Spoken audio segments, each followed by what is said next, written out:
is the year 2005. The treacherous Decepticons have conquered the Autobots' home planet of Cybertron.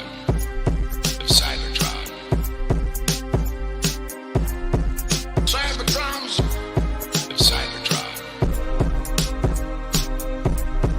Cybertrons! Of Cybertron. Of Cybertrons! Cybertrons! Of Cybertron. Cybertrons! Of Cybertron. Of Cybertrons! Cybertrons! Of Cybertron. Cybertrons! Of Cybertron. Of Cybertrons! Cybertrons! Of Cybertron. Cybertrons! Of Cybertron.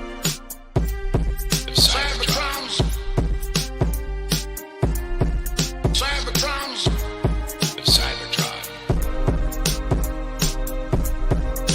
Cybertrons! Of Cybertron.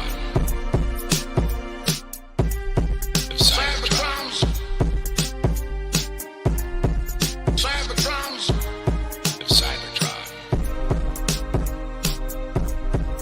Cybertrons! Of Cybertron.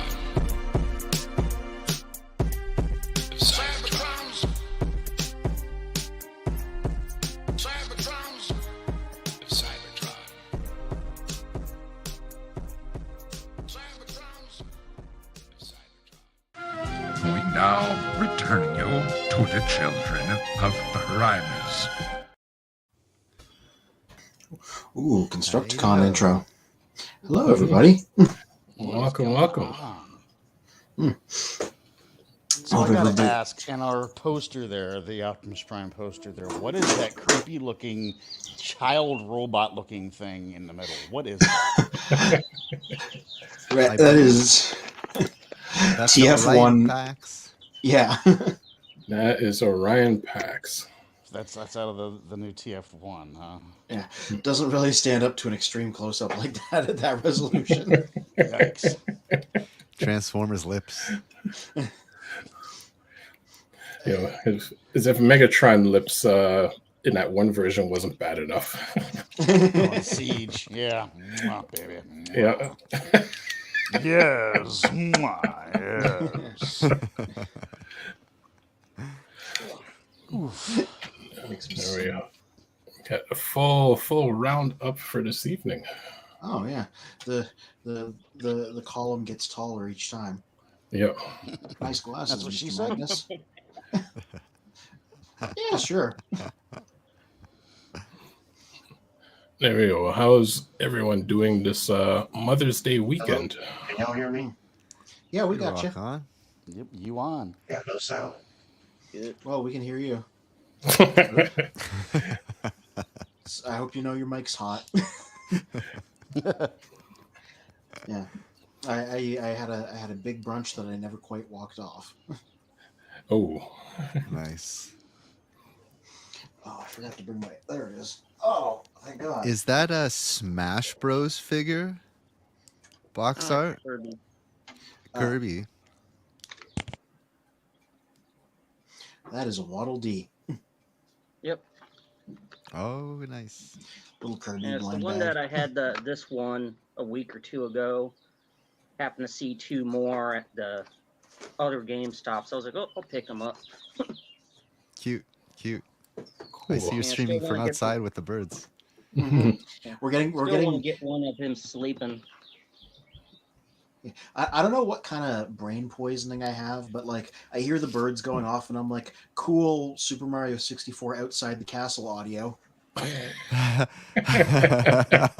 just had birds chirping when you were outside. I'm like, Yeah, Box Thinking art of lives that. at Prince. He lives at Peach's castle. yeah. That's Yeah, perfect. when I got up to wash my hair because I had gone back to sleep and took a nap and I had it all going off to the one side, like really pronounced. I'm like, Shinta, I got to go inside and wash my hair. And he's looking at me like, I know it's about 8 o'clock. I know you're going to want to sit outside when it's warm. And the guy's going to be online. Why are you going inside for now? It's like 5 till 8. There you go. And welcome to another episode of Frenzy Freestyle Sunday with Children of Primus. I stepped away for 2 seconds. Did we lose Bill? For a moment. Okay. His audio was Wasn't he messing up, talking so about he was not going off hearing to or fix it. something? Yeah. Oh, he had a new setup, so. Well, first of all, we have to give a shout out to all the mothers that are out there, all the mothers that are here, that aren't with us, or whatever the situation is. Because without mothers, they wouldn't have given birth to the designers of the Transformers back in the Diaclone days. Wouldn't have given birth to the executives at Hasbro who then bought out the Diaclone stuff and birthed to us. So, shout out to moms everywhere, and we thank you for bringing us Transformers ultimately. Yeah. Sometimes, Shout out to directly. everyone's Victor Sigma. Yeah. Whereas on some people's pages, shout out to MILFs. So if you don't know what that stands for, I won't elaborate. But don't. So I got my Victor Sigma right here. That's is a that cool the? Victor? Hear you? Okay, who made that? Is that Impossible Toys or? No, this is an official one. This came with Orion Pax and Alpha Trion. Nice. The legacy versions. Orion Pax was a Cup retool. Alpha Trion was a Scourge retool. Yeah, it just came with this, and it's got the key and everything. That's very nice. That's something I would actually put into my G1 collection. Mm-hmm. Yeah. Oh, and, yeah, that's the set it comes in. Yes. Okay. Cool. I remember they made mention of Vector Sigma in the Fall of Cybertron game. Has it really been Fall of included Cybertron. in any other version other than G1? It gets mentioned a fair amount. Why? It's in Beast Machines. Yeah, no, it gets mentioned a lot. I think in the comics too, because it's still like the source of personalities in life as it was back then. Funny, I don't recall it being mentioned in the G1 comics, because just how they mentioned the Matrix, or they would call it the Creation Matrix, so it kind of had a slightly different essence than how the cartoon depicted it. Yeah. Oh, yeah. Like not in the Marvel stuff. I'm talking like later things where they consolidate the lore a little bit more. Yeah, but it all comes from the Creation Matrix in Marvel. Cool. Well, this stream we're going to be talking about Optimus Prime, all the different personalities, variations, and things that we know of him, including the sometimes forgotten Power Master Prime, which Deceptikitty has over there. Ooh. Always a fan of Power Master. Before we go to Prime, this arrived this week. Oh, the Dramatic Capture series. There, I could never swing that, but that is a great set especially if you don't have some of those guys. Earthrise Megatron in particular, that's the first time they've done them in like metallic silver. A lot of people were waiting for something like that because it always looks better than flat gray. That's another shot at that is your new shot at Netflix Soundwave. If you don't have one, you can get this set, so you can finally get one. The Shockwave is just the Siege one, and then the chair comes from Coronation Starscream. That chair is wonderful if you take photos and do displays, like because there's just a big throne for people to sit in. Cool. The sleeve, keep me on the spin. The sleeve of that box. Oh, nice. Yeah, cut that out, hang it on your wall. Holy cow. Yeah. Totes. Is that a Japanese exclusive or? Yeah, it's a Takara thing. Okay. Yeah, And same with because the. they had to open it. You got here and the tape was cut on it. Oh, And I was boy. like, what the hell? And it's because it came through customs. It was big enough that the boxes were big enough that they had to go through customs, so they had to be opened at customs. Like, we got to make sure this Megatron doesn't change into a realistic gun. Mhm. No, that's right. And Charlie C hanging in the comments saying, hello, gang. I might not make it tonight. I'm celebrating Mother's Day with the family, as many of us were able to. So, yeah, we did. Like I said, we did brunch, so I've been done for a while. We did it at 3:00 at my mom's. Yeah, if you're watching, Mom, I love you. Because sometimes she tunes in. Nice. This is the outer box that it came in. Yeah. Oh, Decepticon nice. Nemesis Bridge. Yeah, so it's kind of like an MP box. Yeah. But yeah, the tape was split on this, and there was a tag on it. And they inspected it customs, and I was like, "Oh shit, Mm-hmm. okay." Yeah.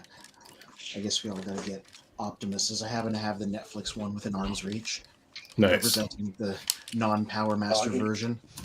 I can go and get any one that we need. So I've got that full MP collection in there. Nice. I see part of your costume in the back there, I think. Yeah, it's still in here. Yeah, right there. Cool. Oh, yeah, I see it. Just say it's in truck mode because the arms and head aren't on it. That's right. So I've got my Optimus and my Ultra Magnus, aka Return of Prime Optimus. When they Yeah, So, covered in the anti-hate flag armor. Yep. Yeah. Were y'all able to see the? I don't know. I mean, y'all may be able to see them all the time. Were y'all able to see the Northern Lights the past couple of days? No, unfortunately. I mean, I went outside and looked. When it wasn't cloudy, there wasn't anything in the sky over here. Yeah, same. It was real bright Thursday and Friday here, and then we had a party for it at my place last night. Nice. And nothing. But we had a good time. And a buddy of mine, his daughter, whom I haven't seen in, since she was like 12 at least. And then she's driving now, so it's been 4 or 5 years. And they came up here and they were playing in the arcade in the next room. And one of them answered back in here, and they were like, "What in the world?" Nice. Yeah, the photos I've seen look pretty exceptional. Is this a toy store? I said, no. No. Y'all stay on this side of the door. Mhm. This side.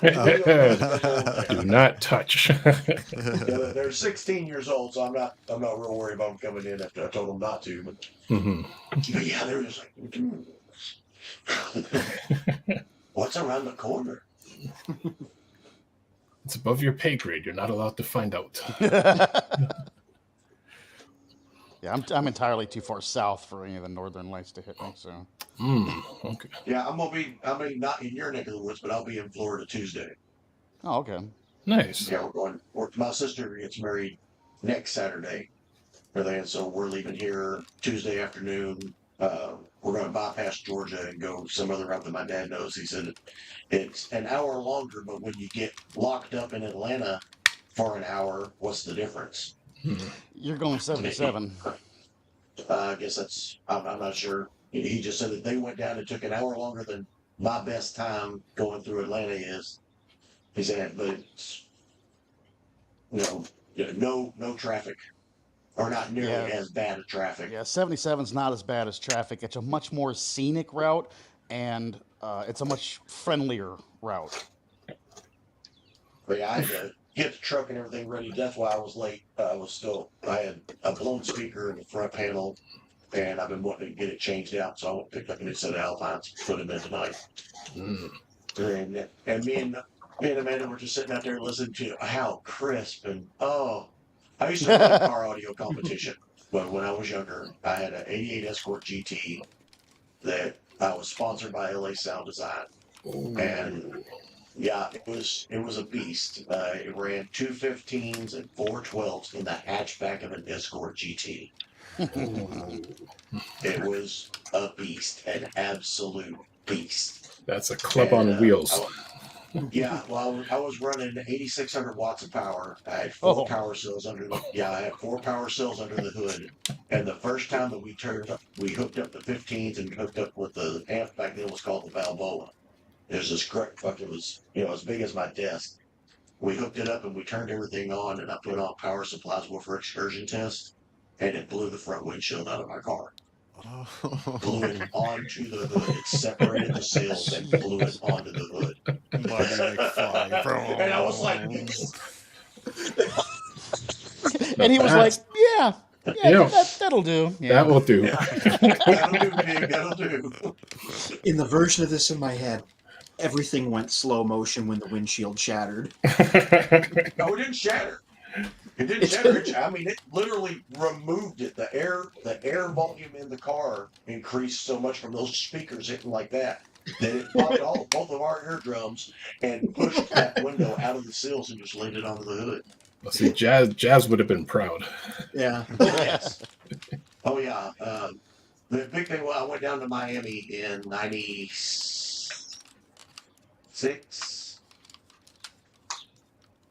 Was either 96 or 97, and I won that big audio competition down there. Mm. And the grand prize was a new stereo.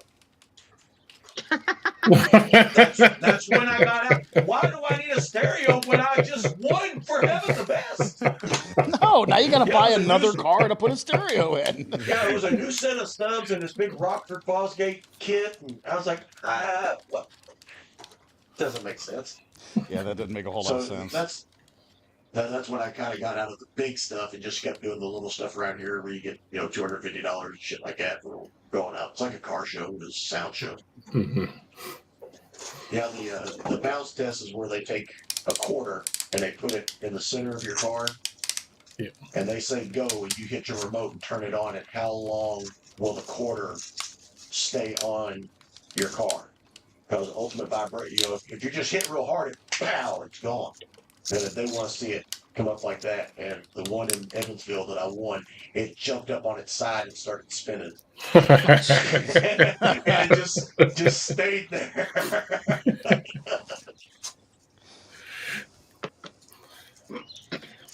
I've got a reveal tonight too, but it's not Transformers, so I'll wait to the end. All right. So yeah, I just Jazz popped and mine Blaster open real and quick. Cellway would have been very proud of that car. Nice. We'll Just look at. popped my thing open. Back then, all of my nicknames were around snakes. I was called Copperhead in school because I got bit by one on the football field during practices. It wasn't. It was just a garter snake, but it was gold in color, and everybody freaked out because we couldn't find it. And copperheads are really big. They're really bad in our area. And so they rushed me to the hospital, and they did graph on it and everything. And they were like, no, there's no venom. There would be 4 great big holes from the fangs because it bit me twice. Wow. We were doing a drill. We're doing what a sled is, where you got the pads on the big rack. You got to run and hit it. Well, we would hit one, and then we'd skip one, come out, and to prove you got low again, you had to grab a handful of grass and throw it up in the air.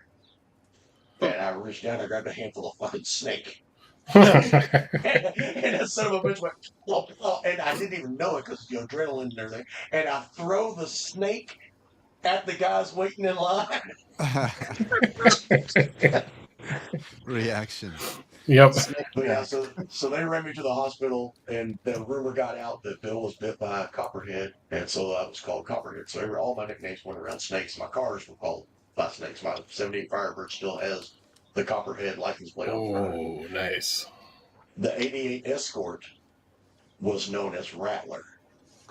Fitting. And it wasn't because anything on my that was one of the we get people that have the big sound systems, and they come up and everything on their cars going meow meow because it's shaking. No, all you heard from my car was the sound, but I could pull up beside you and make your mirror fall off. It was a beast. It was an absolute beast. I loved it.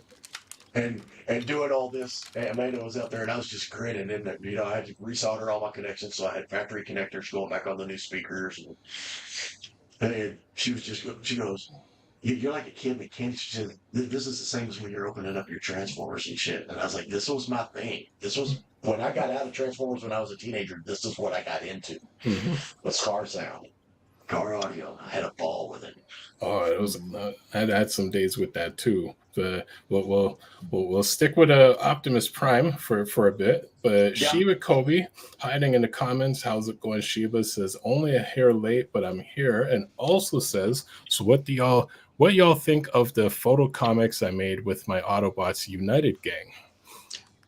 I have not seen those. I have not. I apologize. I normally look at her Please stuff. share but, some.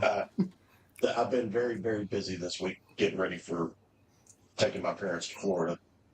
Yeah, please share some. Well, I'd love to have a look. Yes, and let us know. I think she shared them in the Children of Primus Facebook group. I haven't had a chance to go through the pictures yet. But Sheba, I mean, while you haven't been here, I have been pimping your DeviantArt fan fiction stories, so I have been on that. So cool. Well, I will look that up while we're. Yep, she mentions that I put them on the Children of Primus Facebook, so I will go over there shortly. And she's also saying to Toy Warp, "Oh, nice." Oh yeah. I've let everyone know a couple of times now. Yeah, I got you back. Cool. So as we discuss, our focus today is on, on Optimus Prime, his many versions, variations, personalities. I know the first one that we'll speak of is G1 Optimus. But our thoughts about that version of Optimus Prime. Are you talking the cartoon or the Marvel guy? Because those are really two very different characters. This is correct. Which, I mean, to throw to your comment, the cartoon somewhat didn't fully go into what the comic book and the tech specs wrote of him. That one rule that I've always mentioned, or what, not rule, but detail I've always mentioned, that in the comic book, Optimus is referred to the truck, Prime is the trailer, which the cartoon almost reverses that, just calling him Prime all the time, which essentially you're just yelling at his trailer and not the actual truck. It's the way he likes it. Shirakova says, "You like my fanfic, hey, Toy Warp?" Yeah, it wasn't bad. I read the first one you posted. I read it like 2 weeks ago, so I can't remember anything off the top of my head, but I did read that one. Yeah, what we didn't realize was on the back of Optimus Prime, there's a slot that says complaints.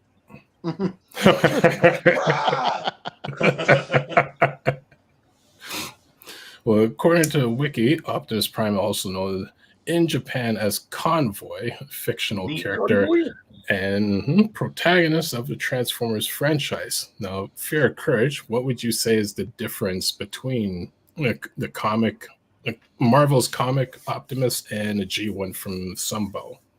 Sunbow G1 Optimus is like kind of an infallible paragon of virtue. Like, he's everybody's dad and John Wayne at the same time.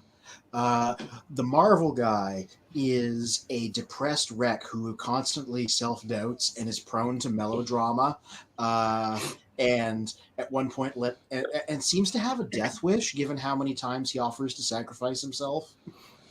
Hot Rod before Hot Rod. Yeah. It's quite the take on the character. I don't know. I think the messy version is more interesting than the more straightforward heroic version, but that's just me. Now, I'll tell you what. I'm sorry. Oh no, go ahead. Well, you mentioned like the father figure type person. The few BotCons I've been to that Peter Cullen's been there, man. I'm telling you what.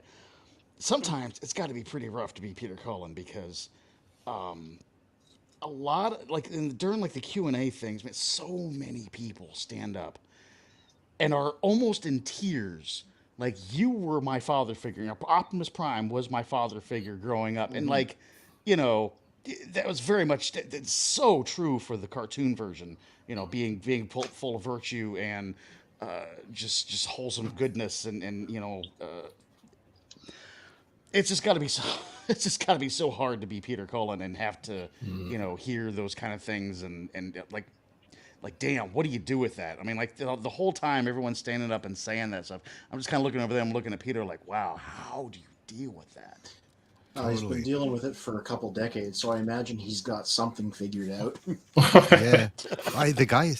I've seen the guy in tears, definitely, like on several occasions over the exact same scenario. And you mentioned at a BotCon, I was there in Florida in 2010, and when Peter Cullen was on his way out in the lobby, he was saying goodbye to a few people, and I don't know if you were there, but there was this young guy in a wheelchair, and he said exactly that to Peter Cullen. He's like, "You were my father figure," and like the tears, the whole lobby was crying, but like the Peter Cullen was just, he couldn't hold back the tears. Like the guy is such an emotional guy. Yeah. Well, I don't know if you were there or not, but like I thought that was what you might have been referring to, but I'm sure that happened on more than once on that weekend. Yeah. I'll need to see if it's still on the internet. But there was a period a few years ago they were doing this sort of BotCon media archive where they were posting all this footage from some of the older BotCons, like the ones from the 90s.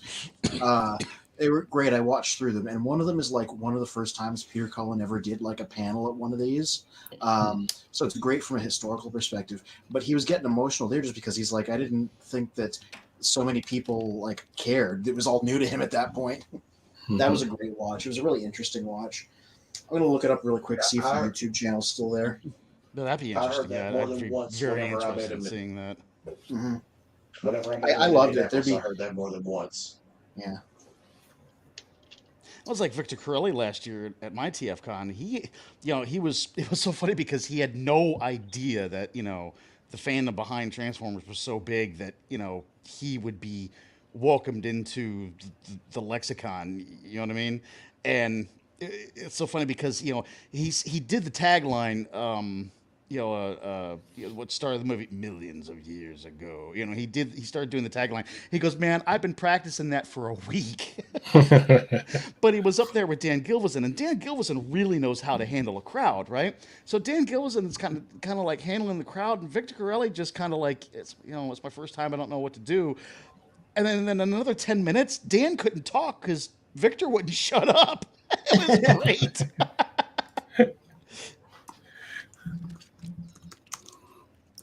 I only mentioned that because, how Peter Cullen's first time, he had no idea. So it's great that, that being back in the 90s, missing that, God, that was something I wish I could have seen. But, being able to see it now with Victor Corelli was still really cool, too. Yeah. Well, good news. The channel's still active. Let me just drop a link there, and if you want to post that up in the chat, everybody can have a look. It's called the BotCon Video Archives. The oldest ones are from 1994. They don't go any later than the year 2000. They're fairly long. They're like they're like an hour long, and it's just footage of the shows and the panels and things. Yeah, It's very interesting to watch. I think a couple of them did get copyright strike. Like there was a very early Stan Bush concert that got pulled because they're just fully playing a Stan Bush concert. Right.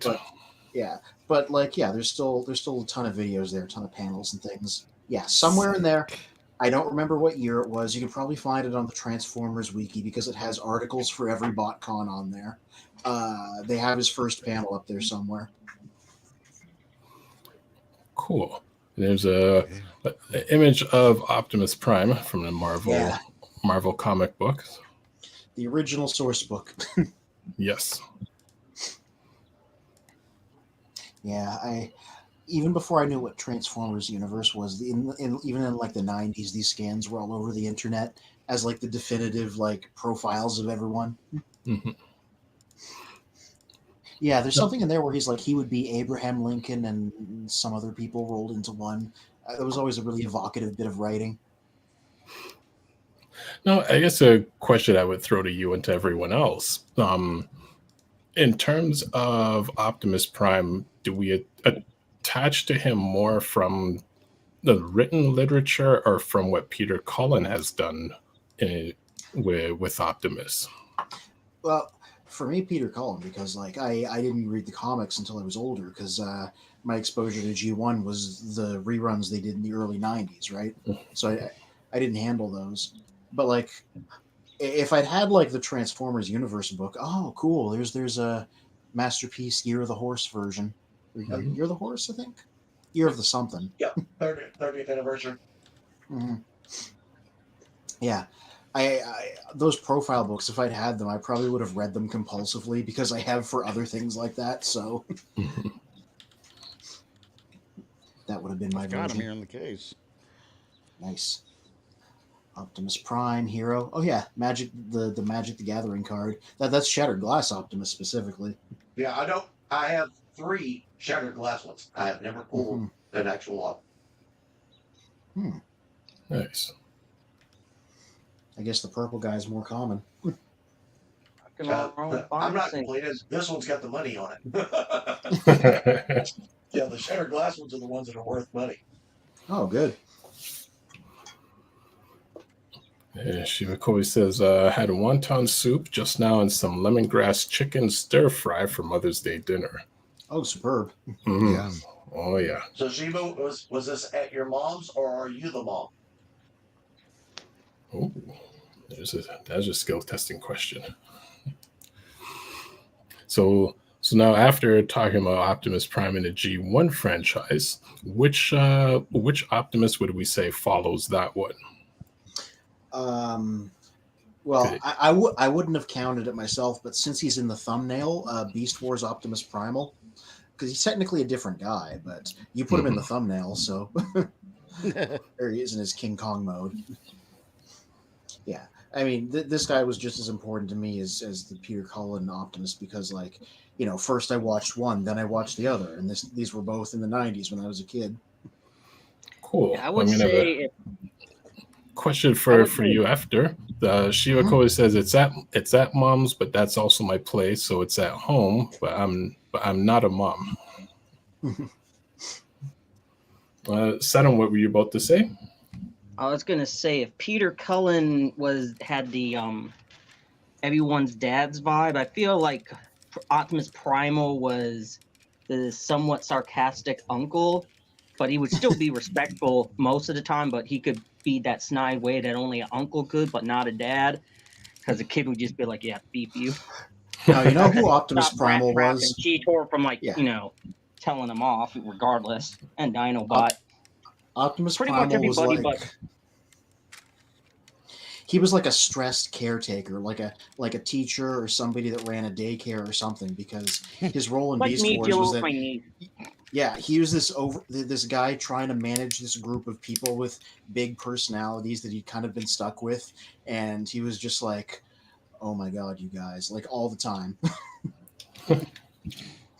You know, Rat Trap's acting up, Dinobot's trying to fight him, and Cheetor's off going and doing some random stuff, and he's the guy trying to hold the whole ship together.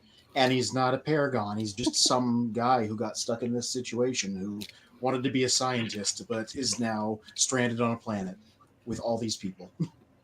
Well, I was going to say, in terms of the Beast War lore, how does Optimus Primal become the leader of the Maximals?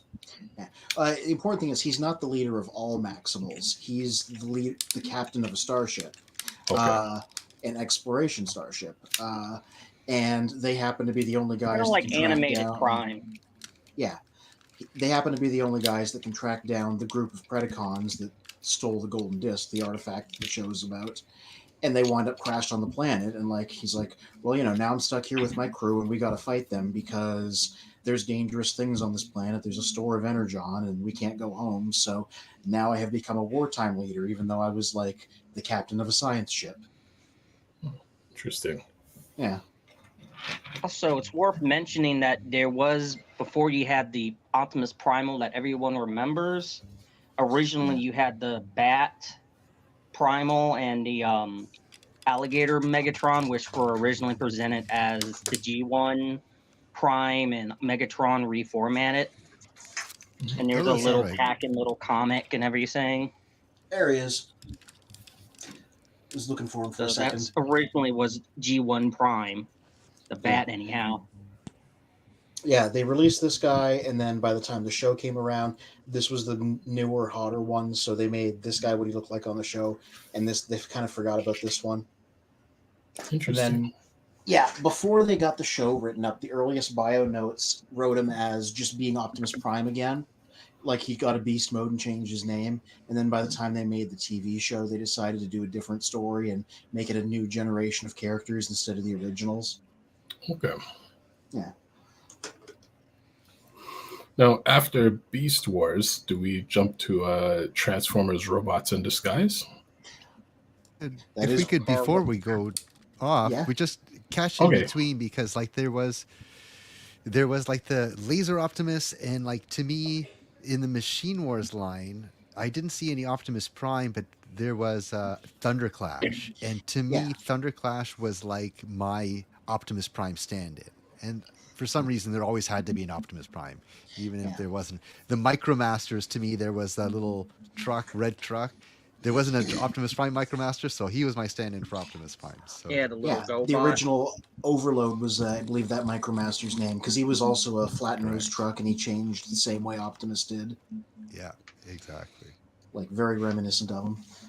I'm just like, is my Laser Optimus out? I have a lot of things in storage right now, so whenever you see me looking around, I'm like, did I put Laser it away, or can I Optimus go is grab mine. it? G1/G2 Optimus toy as well as the little GoBot/Go Spy Changer, little red truck of them, or was it like the red Corvette looking car, but some sort of red Matchbox car that He's in transformed. storage. I can't grab him. That Well, yeah, common. That's a common thing for me too. It's a good thing you mentioned G2, because I somewhat forgot of the G2 before Beast Wars, because I know they then re-released Optimus in G2 during the G2 Yeah, era, absolutely. which in the European market, G2 was an actual, as I would say, it was like an actual reality, where in the American market, it was almost just like reissuing the G1 characters, but in Europe it was an extension of G2. The comic book, for instance, the Optimus there was, I guess you would say, somewhat unhinged compared to his restrictions, the child restrictions that he had during the G1 era, whereas like G2 just really was like, I don't care, I'm fighting everyone. Like, Yeah. kind of Well, like early Murder Prime moments. Yeah, that's because it was still Marvel Optimus, because it was a sequel to Marvel, and I guess after being depressed and death wishy for a while, he just decided to get mad because it was the '90s and that was the thing to do. Mhm. Oh, that's lovely. That's lovely right there. The giant Power Master inner robot. Yeah, Right, it even has the faux back. Yep. yeah. They kind of paid homage to that one. I really Nice. love this. This is the fans' hobby. Power Master Optimus Prime. Power It'll be builder, really master interesting builder. to see. Yeah, it'll be really interesting to see how that compares to the MPG one that they're putting out. 'Cause I've heard this guy's good. It's probably going to be the one to beat. Yeah, it looks so good. Yeah, So like expensive. to talk a little bit about G2, what happened was they did reissue the original Optimus first, and then the next 2 years they did 2 new versions of Optimus. They did a combat hero one that could shoot foam missiles, and then they did Laser Optimus Prime in the 3rd year. Same character, they just gave him a new body every year. Didn't one of them have sounds? Yeah, the reissue of G1 Optimus they did now came with a sound box. In the They black made it trailer. look, yeah, it made it look Kind of like like that. what they did with the G2 Starscream and Ramjet. Yeah. Yeah, a few of them Which- came with sound boxes now. Which I remember with that G2 Optimus on the trailer, it just had the big words Optimus Prime or Optimus along the side. I'm like, well, that's not much of a disguise, is it? Yeah. To be fair, they weren't trying to disguise themselves in Marvel anymore either. So Mhm. yeah, he was, because like, they did have him in that form in Marvel with the black trailer and the guns on the sides of it and everything. That is correct. Yeah, Shiba Kobe says, I have a tiny laser Optimus Prime I got a long time ago. Used him in a photo comic for the shrunken version of Armada Optimus Prime. Yeah, So Interesting. like the I old wonder. deluxe with the yeah, I bet that's the deluxe from Okay. 2010. Oh yeah, right. I was That's how watching you- Sorry. Go ahead. I was watching Slight Podcast last night, and Protoman brought up Laser Optimus didn't have a fleshed out story in the West, but in Japan, there was like a comic that was released with it, and that Laser Optimus was more fleshed out over there. Yeah, because in America, the Marvel comic ended before Laser Optimus came out, because it only ran in 93, 94, and Laser Optimus came out in 95. But in Japan, they dropped all of Generation 2 basically at once. So they did like a manga that just like tried to cover it all. So he did get to like appear in some fiction and be in some stories in Japan. That's cool. I like that exclusivity of some of those materials that come out in Japan only. Yeah. I feel like they've all been fan translated at this point. At the very least, the wiki has write-ups on them. What I'm waiting to get finished fans translations for is the Binaltech storyline, where it kind of there's a really cool tie-in, and then it continues in the Alternators universe. Yeah, is there something we're still waiting on? Because I'm on the Transformers wiki Discord, and a lot of fan translations get their start there. So if there's something that's missing, that's the place to bother people about it. Yeah. It's been a while since the last one was translated. There's like five storylines missing out of like a total of 20. Mm-hmm. Actually, in the Binaltech alternators, when those came out, was there a version of Optimus Prime in that one? In the alternators, he was a Dodge Ram, wasn't he? Yeah. Mm-hmm. He was a red Dodge Ram. In fact, that's the only alternator I actually had back in the day, because I didn't get on the train until I didn't get back into Transformers until after alternators had come and gone. So I was like, well, I want one, so I might as well get Optimus. So yeah, I had the Sideswipe, the Hound, and the Silver Streak. The Silver Streak first, and then I don't know which order. I think I got the other two at the same time. Yeah, I always forget about that alternators line, and that was something I really should have collected because them being so you being a car guy. realistic. Yeah, really nice looking cars. Yeah. Mm-hmm. Yeah, not the greatest bot modes, but they were getting there, and we've mentioned before on the show that this was like the stepping stone into the masterpiece. That's exactly what I was going to say. Like alternators was like the evolutionary precursor of like both Masterpiece and like Generations and Legacy, because of just the way it sort of split off. You had like Masterpiece doing the realistic vehicles, and then you had Generations and Legacy focusing more on bringing back the classic characters, which was the other half of it. I'm just trying to find a photo of the guy here. Oh yeah. There we go. That's the alternator Optimus. Oh, somebody else got there first. Yeah. He was kind of a mess of a robot. The big thing I remember, and you can even see it in that photos, his shoulders were just kind of a pile of parts that didn't like lock down or anything. They just kind of hung there. Oh, that is awkward. Yeah. It's so weird too that they'd make him the performance version with the short bed instead of like a big extended cab long bed to help bolster his robot size. Yeah, there's a pretty good article because there's a Transformers Wiki community portal where they do articles about like the history of the alternators line, and that was the first time they really tried to play ball with like licensing from the car companies. So there were a lot of weird restrictions they kept running into. So it might be that they said you got to use that one. Yeah, that was when they were first like, oh, turns out Porsche and Volkswagen don't want to be involved with us, and characters kept not getting the alternate modes they usually have because things weren't ready on time, or like we can't get this right now, so we're gonna get this other car and make him into we're gonna make Sideswipe into this guy instead because this is we have the clearance for this. Wow. It was very messy, but it was growing pains, right? Now let's go to Settom?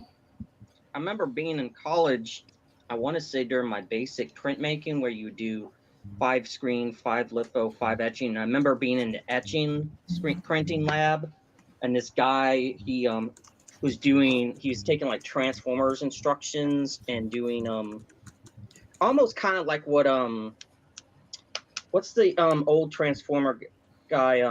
Aaron Archer. Archer, kind of like what he does, drawing Old on the Transformer instructions, guy. on the instructions. Hope you're watching, Aaron. But Aaron, yeah, he kind of, this classmate of mine's, he was doing sort of like what Aaron Archer does with fan art on the instructions, but via printmaking. Nice. Because with an etching, you can do a Xerox of a drawing, and you can, within 24 hours, you can like transfer it to the etching plate. I mean, not the etching, the litho plate. So That's this sick. guy was doing that with, like, he did that with the Vinyl Tech, the Altlinator's Jazz. And he had the toy and everything. And he was showing our professor it, and she was like, "Holy crap, that's so detailed." Sick. So let's jump over to Transformers Robots in Disguise. What could we say about that version of Optimus? That was the fun Optimus. Come on, little boy, get in my cab. Let's save your dad. Yeah, that's the plot of the first episode. Wow. Yeah, I still hadn't gotten back to finishing the rest of it. I only.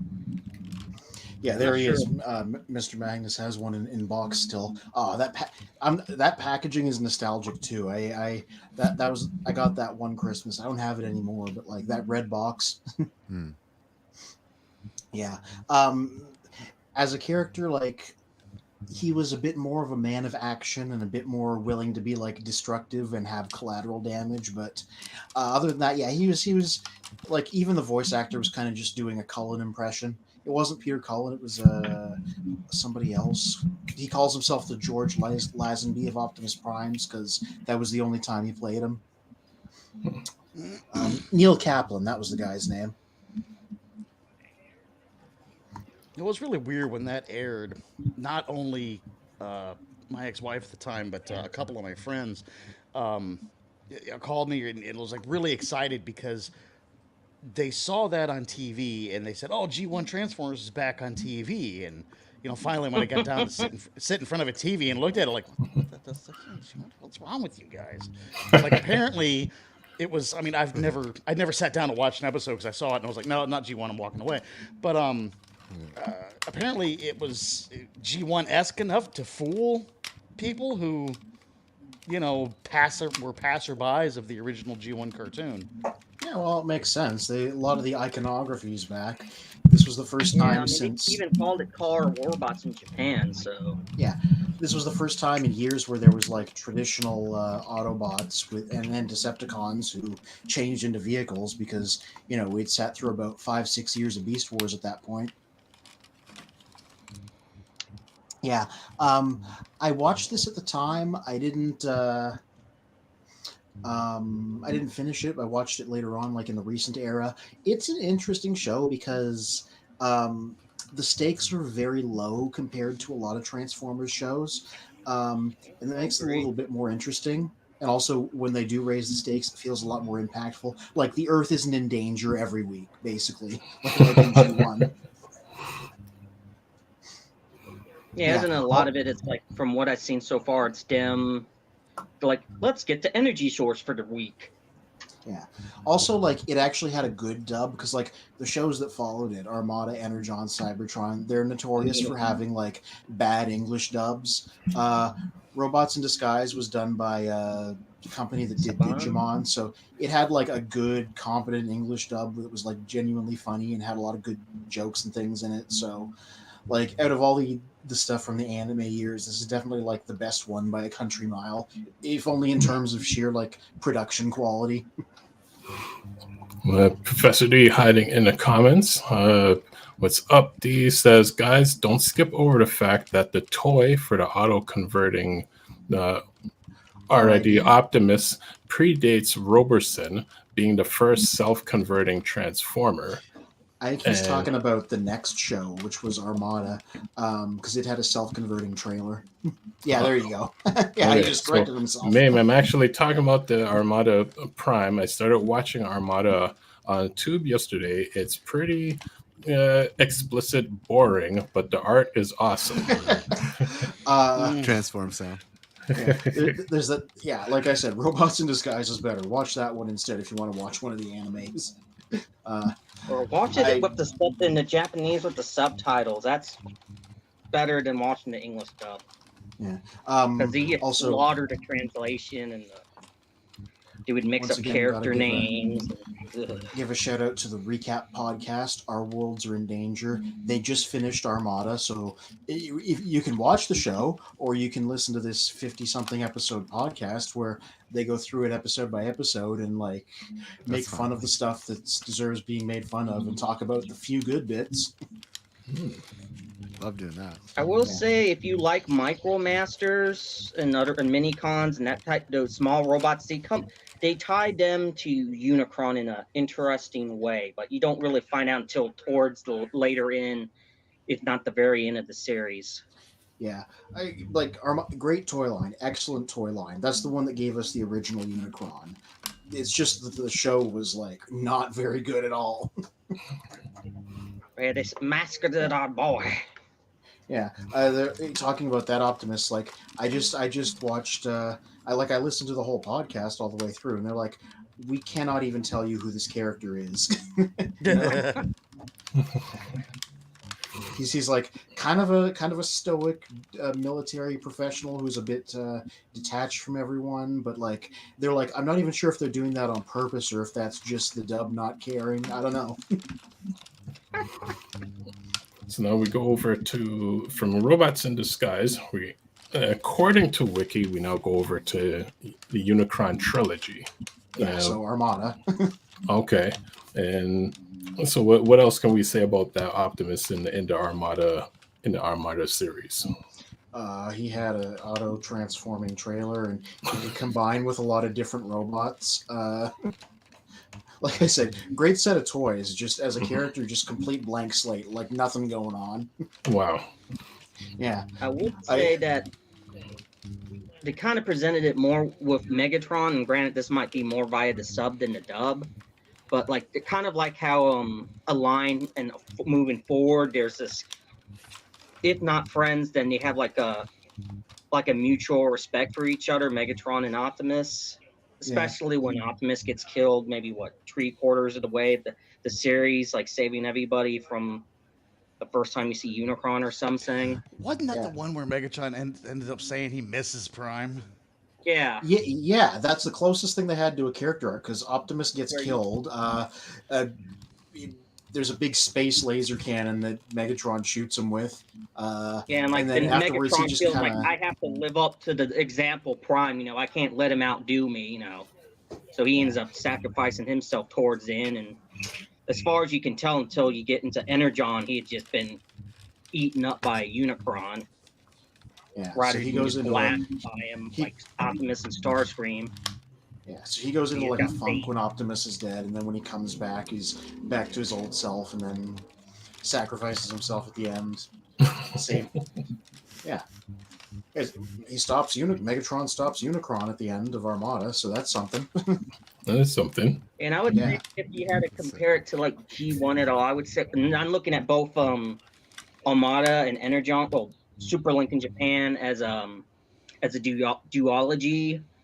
Let's say if, you know how like in season 3 you have Optimus Prime comes back, but he's more fallible in season 3. So I would say like you see that with like you see the same with like Armada. He's more like kind of like the seasons 1 and 2 G1 Optimus, and then you get in Energon you get the more fallible and even corrupted at times. Optimus, like hate plague and those type of plot points in Energon. Yeah, I couldn't tell you because I did not watch Energon or Cybertron, and Our Worlds has taken a break before they tackle those, so I haven't listened to that yet. Okay, so after Armada, which Optimus actually even before Armada, there is Rescue Bots, which Rescue Bots is way later. Okay, so which comes after the Armada? Prime. Armada, Energon, Cybertron. The movie first. So the Unicron trilogy is Armada, Energon, and Cybertron. That's the 3 shows. Duology plus a forced on retcon third part. Yeah. I would say I already kind of alluded to it with Energon Optimus. So you get in that series, you have people using pieces of Unicron, two separate forces using as like pieces of Unicron and reviving Unicron for separate goals. So you have one that's using Unicron, let's say for like, because it's more East Asian religion, like a yin yang type mindset rather than good and evil, like Western culture's viewpoint. So you have like the Quintessons and Rodimus. They're using they're reviving Unicron to revive planets that Unicron had revived, and at some point, Optimus, allies with them once he realized what their goal is to actually restore life, not, destroy it, and like the Decepticons and Megatron. But there's parts where even Optimus takes in like aspects of Unicron into himself, and he goes like in berserker mode. And goes even Kaju, even like goes like supersize Optimus. Like you already have the joke about the Energon design being the Big Chungus Optimus, but he literally goes like Godzilla, Big Chungus mold when he gets. I mean, he might get possessed by Primus as well at certain parts of the series as well, and even then there's sort of like a give and take, like neither Primus or Unicron. I mean, there's still, it might be like a 60-40 or 66 and 33% like equivalent of like good versus evil, but it's not like 100% bad, 100% good. And then Megatron, he has the same deal, but his Unicron's more the classic G1 style that's just destroying stuff, and they're just using them to gather resources to build a Decepticon empire, blah blah blah. And he's definitely, like I was saying earlier, like that hate plague, because you didn't really get to see much of Optimus until like the revive Optimus once he's no longer the leader, and you get to see him be corruptible more. Same thing with Energon, and then Cybertron is just it was never really meant to be a actual third part, but Hasbro's like, we need to make this be a trilogy, so make it a third part, retcon it. Okay. Shiba Kobe, I'm going to say to that comment real quick, send us a photo of which one that is, because now I have no idea. The photo comic is from 2007, got a tiny laser Optimus prior to 2010. So which one would that be? Because they did the original in the 90s, and then they did a version of him in 2010, and then they did another version in Legacy, like last year, the year before. So which one did you have? She says it came with spy changers. Let me dig it up. Oh, okay. I think I know which one she's talking about then. They did so Laser Optimus got repainted in black as Scourge for Robots in Disguise. And then Robots in Disguise, they made a little tiny figure of Scourge. So, using the same design, obviously, but shrunk down. So I think it's that version. Cool. On the group page, so I'm waiting to see her image. So after we get out of that trilogy, which version of Optimus or Transformers do we get into now? Murder Prime. Yeah. Yeah. Murder Prime on the screens and IDW Optimus in the books. Well, let's go with the Murder Prime on the screens. Let's talk about that version of Optimus. Here's what I don't like about that version is he totally lost, the movie Primes totally lost that levity that G1 Prime had. Yeah.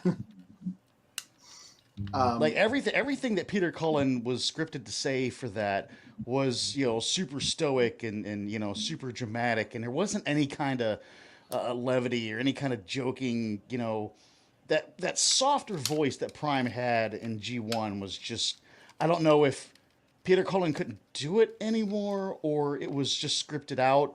I don't really know which the case there, but that's the part I miss of the difference between G1 Prime and the movie Prime. Yeah, this is not an Optimus that would play basketball, or if he did, he would take it way too seriously. Am I drooling correctly, Spike? Yeah, this is the version that breaks the backboard with his shots instead. Compute quickly. Yeah. Yeah. I mean, this is the Optimus where him dramatically narrating became the standard. And so many things that followed it, like Transformers Prime and all the subsequent shows, like really latched onto that. Like, this is the Optimus that will that's good for a long dramatic monologue set to orchestral music, or Linkin Park. Well, Kobe has just posted the Optimus that she speaks of. I will bring that up. Yeah, and like I've watched the movies probably more times than a person should. And the thing that always strikes me is this would be a good take on the character if it was written well, because there's something there to playing him as like an old soldier who's generally tired of war and is possibly doing these kinds of questionable things because he's like, I just want this to be over at this point. I've been doing this for so long. I'm weary. That's how I take it, at least. And yeah, that is the 2008 or no, not 2008. That is the old universe repaint of Robots in Disguise Scourge back into Optimus Prime. Yeah. Oh, cool. Very cute. I love it. Yeah. So it's just a really shrunken down version of that design, and it's got a more G1 type look. And RJ Eagle says, "Hey guys, hey RJ, just clarifying, is Murder Prime the one from Revenge of the Fallen or Dark of the Moon? What's up, guys? Just joined." Yes. Same guy. Yeah. Yes. Yeah, and like he isn't like. It sort of gradually sneaks up on you because in that first movie, I mean, he did like shank Bone Crusher in the face, but it was really the second one where he kind of started going a little bit nuts. But like I said, there's something to writing him as this like person who's already saw his planet die, saw his people go into a big exodus. He's staring down the extinction of his people, and he's just had enough. And this is the end stage of somebody who wants this over. I don't think he was written well, but I think there would have been potential there had he been written a bit better. Well, Professor D brings up a point. You guys missed a nuance. G1 Cartoon Optimus has quite a different personality in the first 3 episodes, either miniseries than subsequent episodes. Ever notice? Mm-hmm. Yeah, there's a thing I think of a lot from that, where there's like something went wrong and Optimus was not feeling great about it. And Spike's like, you tried your best. And Optimus says something like, I don't know, I guess. And it's like, that's a very unusual line from him. I just remembered he tilted his head like this. That's why I did it. Or him charging headlong with Sideswipe's rocket pack. Give me your rocket pack now. Yeah. Okay, that's out of character. Yeah. Typically, a lot of. I was going to say a lot of series has like their pilot first 3 episodes that might be done a little bit differently or different scheduling than the rest of the show. So sometimes they would like use that to convince the producers to continue with the rest of the season. One recent example of that I saw is like X-Men 97. It's kind of the only show I'm watching recently. In the first 3 episodes, the animation is a little bit jittery. You could see it's not as polished, or it's not as well rendered as the episodes that come after that.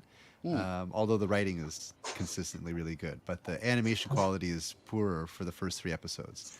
Another season would be Castlevania. The first season was kind of like iffy, and then once it got its okay for the remaining seasons, I think the animation improved.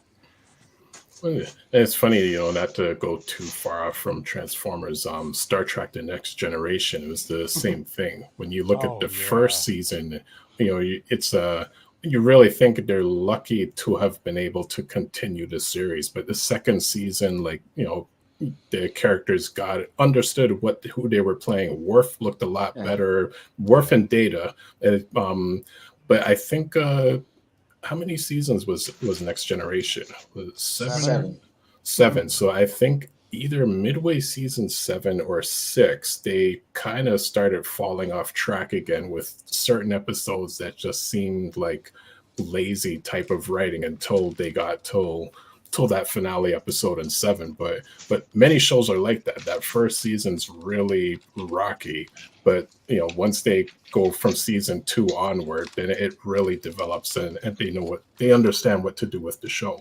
Yeah, Well, that was when they really walked away from Roddenberry, because I think we lost Roddenberry. When was that? In between season 1, season 2, if I remember correctly. Something like that. Yeah.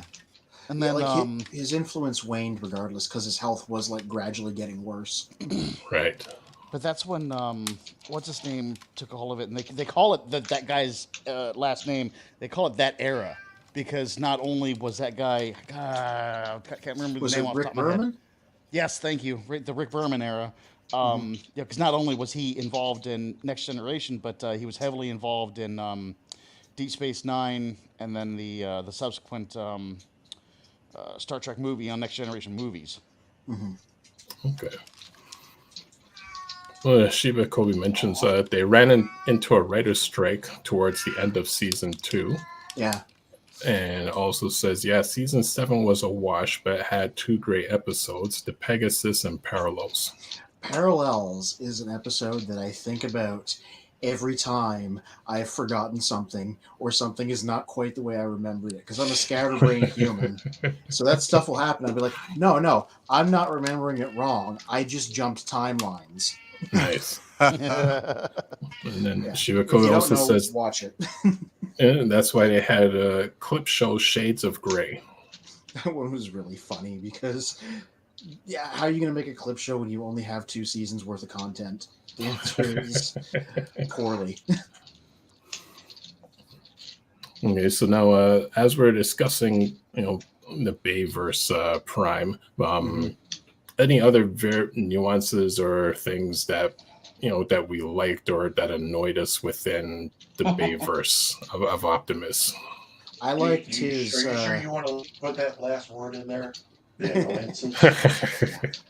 I will say, I always liked his sort of rusty, exiled look from the start of Age of Extinction, and I wish that design had stuck around the whole movie. Where he's just like a rusty truck living in a garage. Yeah, that was always a great look. They made a few good figures out of that, and I'm like, I wish he kept that the rest of the movie. Would have been cool. RJ Eagle says, Prof D, you make an interesting point. It seems Optimus is a bit more pessimistic or less upbeat in the first 3 episodes than the others. Maybe Huffer was influencing him. Maybe because he was asleep for 4 million years. It took him 3 episodes to shake off like the fog of having been asleep that long. So I guess we'll branch away from the Bayverse Prime. And was it the IDW series that was running within those years? Yeah, it started in 2006 and it went to like 2019, I think. So long time. Longest running continuity out there for Transformers, to be honest. Now, what was that version of Optimus like? Well, you had a few different writers. Like Furman wrote him at first, and then several other people did. But if there's a theme over that long history, it's that this was an Optimus where all the primes that came before him were all different flavors of corrupt or like outright evil. So this was an Optimus who was sort of grappling with that legacy and trying to be the first like good prime, the first like moral prime. And, dealing with whether he should even be one. Later on in the series, he has to sort of deal with the fact that he's worshipped as a god by some of the colonies they find. And he's like, I don't want to be that because I'm just a guy and most of the primes were bad, but also I might be able to do some good. Yeah, so his was an Optimus that was always grappling with the legacy of the primes and of Cybertron itself. John, interesting thing here. This is an easy, low-hanging fruit for me to say because everybody here will get this. John Barber, when he wrote him, he said he pictured him as sounding like Avery Brooks's Cisco from Deep Space Nine. Nice. Yeah. So that's like the one official bit of voice casting that somebody did with him. And that's sort of appropriate because he was a little bit like Ben Sisko in the sense that by the latter half of the comics, different people thought he was like a messiah type figure when he was actually just some guy, and was sort of trying to regulate that and try to do some good while not letting them dive too far into worshiping him, because he like, I know the other primes, they were evil. You don't want to deify me. Yeah, so I mean, it's difficult to sum up a character with that long history, but I think that's the best way I could put it really briefly. Cool. Now, I guess I throw some trivia to you guys out, that are here, and also in the comments section. How many times has Optimus died within the 40 years that we've known of him? Oh God. I don't know, but I know where to look. There is an article on the Transformers Wiki that is entirely about the many deaths of Optimus Prime. Guess what's fingering sticking up for that question? It's like people asked Einstein, "How do you know so much stuff?" He said, "Some people memorize their phone numbers. I memorize. I know where the phone book is." I'm like, I don't know, but I know where that info is stashed.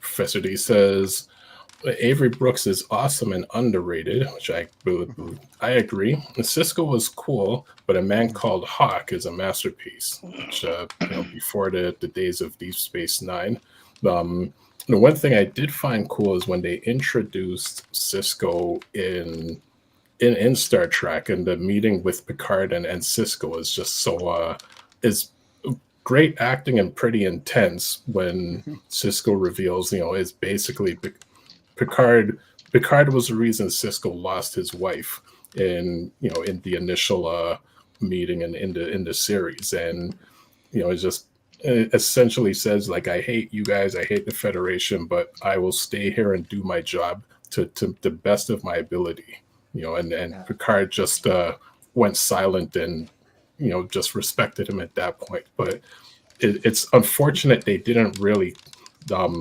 feature the two of them more within the series. Yeah. When a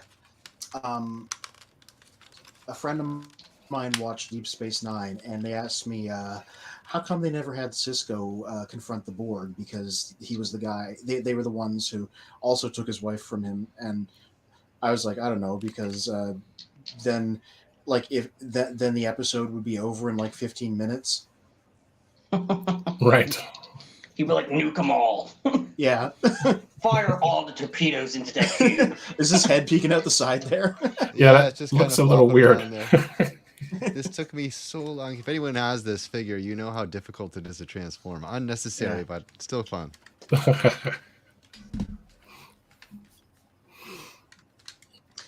Children of Primus turned into a Star Trek stream so gradually that we didn't even notice. It tends to happen. Star Trek 80s shows, cartoons, it's we're not just Transformers. Mm-hmm. They all tie together somehow in one This giant brings universe. joy. Mm-hmm. This brings rage.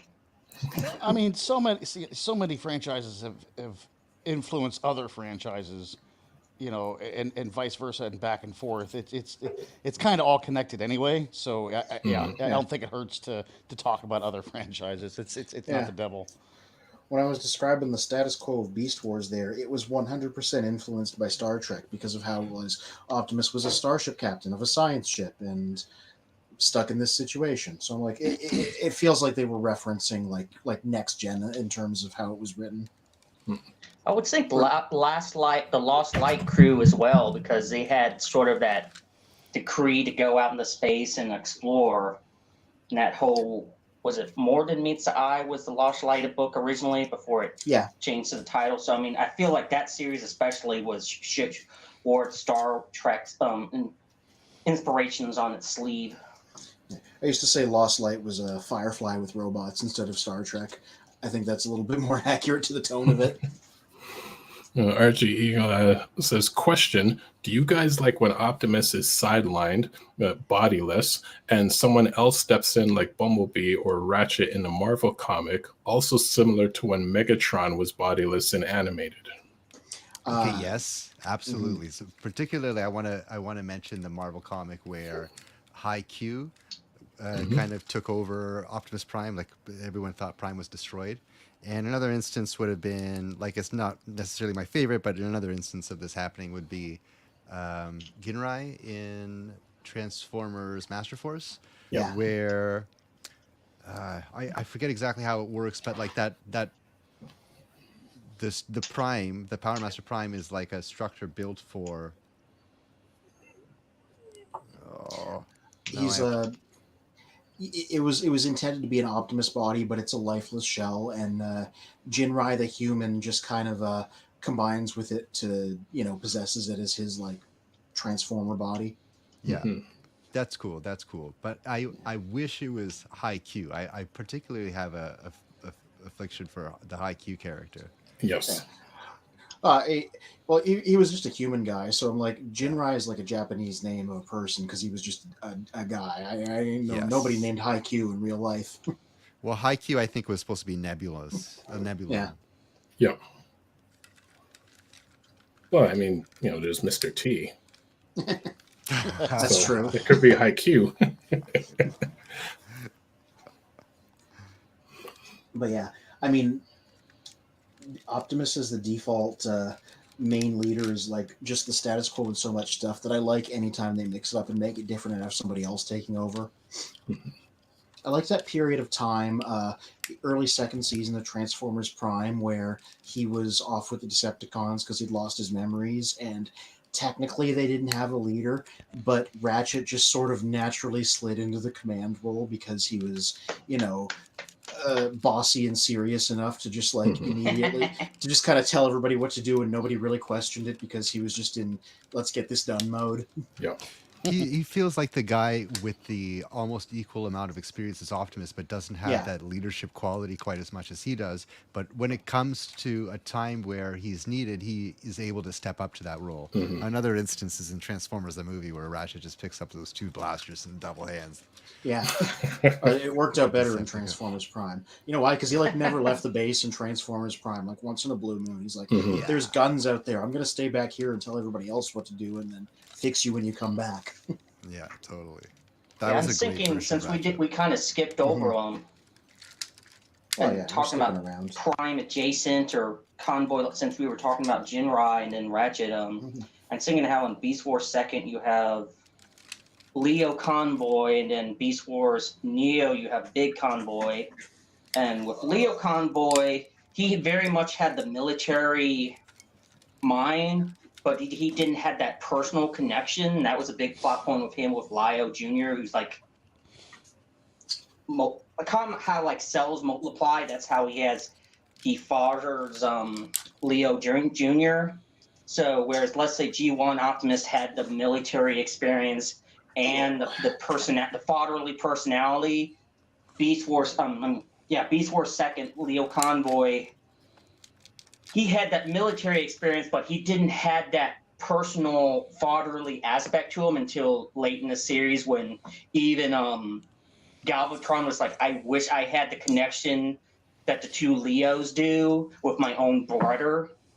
And then Big Convoy, meanwhile, his thing was he's a good fighter, but he likes to go it solo as much as possible. And the Primus is like, yeah, you need to learn not to take on everything by yourself and rely on teammates and work with others.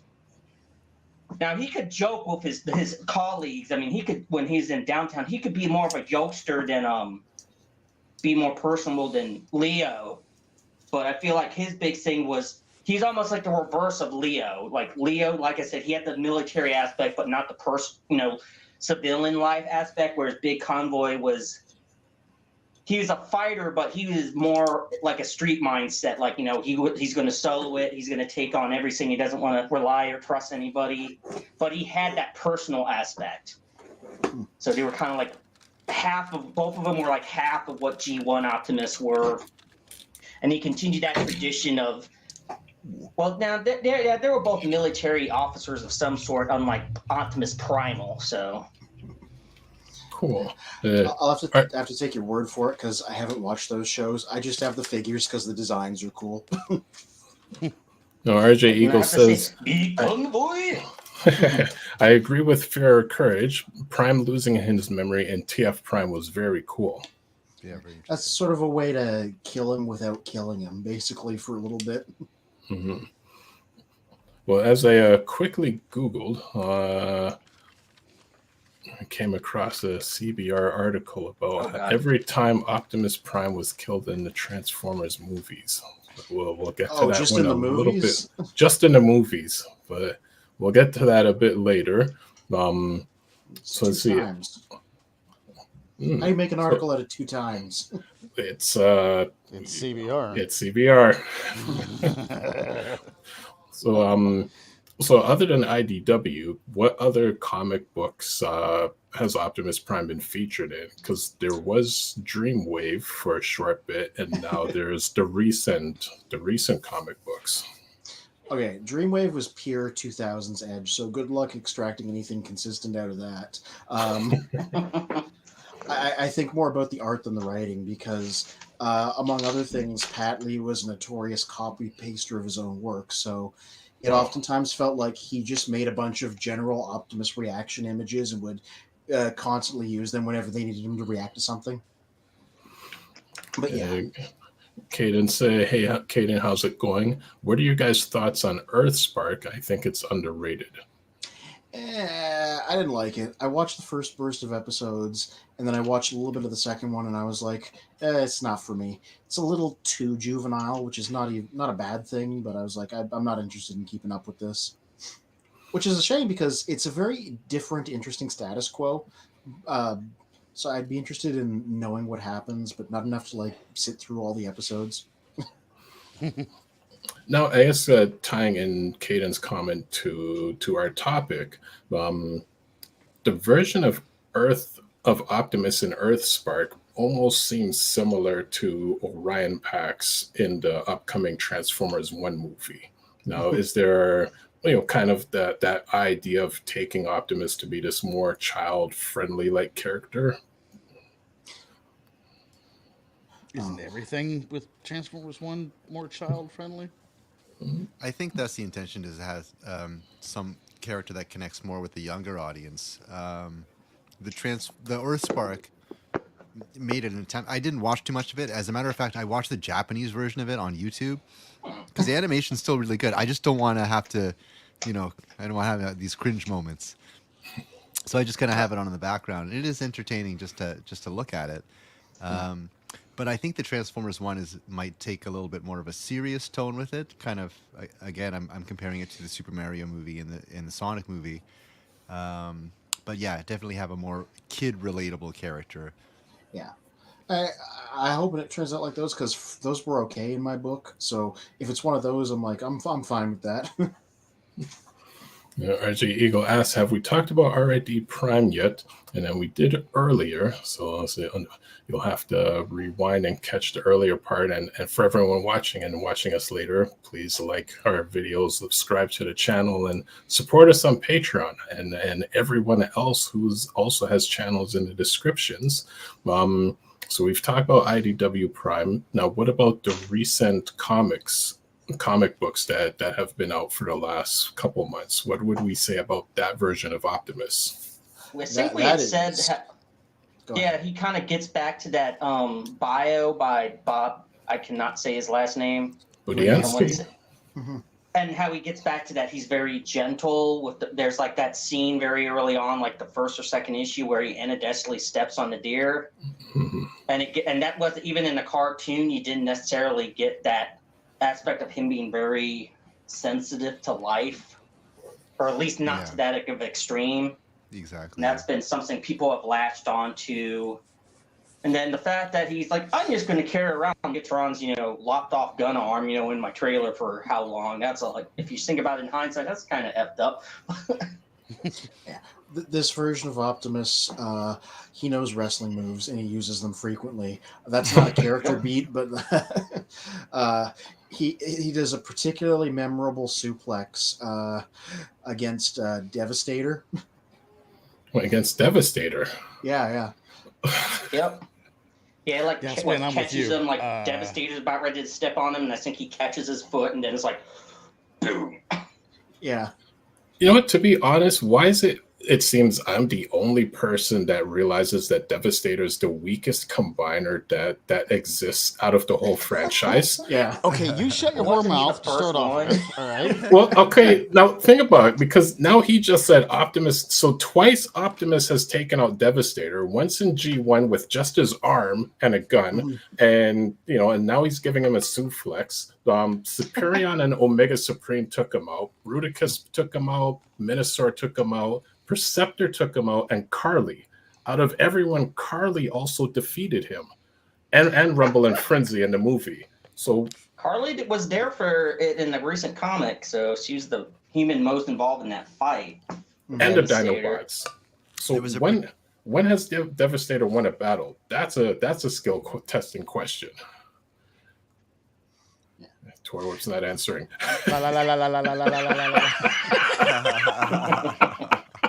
He beat the piss out of the Dinobots in the movie. Yeah. He made Sludge, his eyes pop out of his head.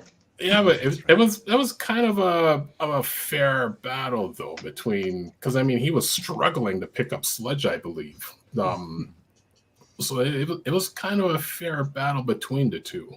And RJ Eagle says DWJ is the wrestling master. Yeah, Daniel Warren Johnson, the writer. Like that's why, because he's a fan, so he put that in there. Yeah, I'd like to know how Optimus Prime suplexed a foot. Well, you can read Transformers by Skybound Publishing to find out. You know what? They just put the first trade collection out. So now's the perfect time to get into it, like the first 6 issues. So. Nice. I think Astro Trains pops up in the 8th issue of the recent most issue. I hadn't picked it up yet, but I keep on seeing the news articles like Astro Train appears in issue 8 of Transformers. Yeah, there's a very good conversation in one of those issues where Optimus winds up bonding with Sparkplug more than anybody else out of the humans. In this version of the story, Sparkplug is a war veteran. They don't say which war because they're trying to keep the setting a little bit vague. And once they've gotten like at peace with each other, because initially like Sparkplug doesn't trust him. They talk about like Sparkplug's war experiences and Optimus's war experiences and how his is so much bigger, but they can still relate to each other. It's very good writing. This is the other reason why I like these so much. And that's what I've heard. I agree with that scene. Because I've had conversations, because I grew up in a rough area, like the murder cap of the U.S. in the 80s, and I'd had conversations with like military vets that I wouldn't be able to have with anyone else unless they grew up in an area similar to me growing up. He accurately captured that type of interaction. People relating in a way that no other people can. Mm-hmm. So as we swing around 9:32 p.m. Eastern time, so we're gonna step away from the Optimus for a moment. And who has any reveals that they would like to show for this week? That I hadn't shown already? That's correct. Well, I picked up Legacy Chromia entirely because I really like her color scheme because it's all blue and purple and synth wavy. So I was like, yeah, I can get down with that. Nice. And changed it to a motorcycle, kind of a Tronish motorcycle. Yeah, so purely for the aesthetics. Yeah, I saw Perspective in. He had a little minute review on her, and I was surprised that he liked her. But he's like, she's a good Chromia. She's just not a Cyberverse Chromia like they say on the box. Yeah, they did the same thing with Windblade. They sell them as Cyberverse versions of the characters, but I'm like, no, they're just general designs. I can see the Windblade more than I see the Chromia. I think the Windblade hits that Cyberverse styling more than the Chromia. Can somebody bring up the alt version of Chromia there? I mean, you said it's Tron looking. Then when you held it up, I noticed the real Tron looking wheels to it. I'm really curious to see how Tron looking it is. I got the back of the box here, but it's probably the bright blue. Yeah, that's not a bad bit of resolution. Ooh, yeah, I can see it. All right, hold on. The feed is way behind because earlier we had the spinning wheel of death for about 60 seconds. So I'm going to have to wait to see it. Okay, I'm just going to keep this up and keep talking. Yeah. Yeah, I didn't have a version of her, and I'm like, this is all synth wavy, so I'm like, I'm into it. Awesome. Okay, now it's up. Okay, all right. Yeah, the toy hacks more or less covers up the bright bits on the back wheels, but it doesn't get rid of the bright bits of what's the robot shoulders. Mm-hmm. So, Also, the guess that's Ninja one Stars review can on do it. this. They're like wheel mode, Ninja Star yeah. mode, Nice. wheel mode, Ninja Star mode. I love that. Wow. Yeah. Such a good gimmick. Yeah. So RJ Eagle says, Anthony, do you think the mold fits better for Prowl or Chromia?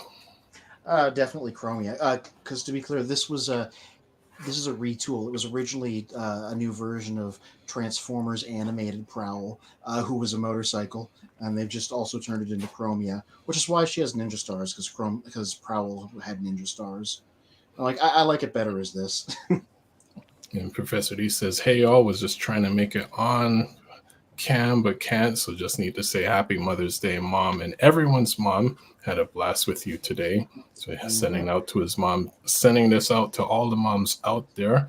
And we also sent early in the stream, we also sent out a shout out to the moms of the designers of the early Transformers from the Diaclone days, the moms of the Hasbro executives, because without those moms we wouldn't have Transformers as we have it today.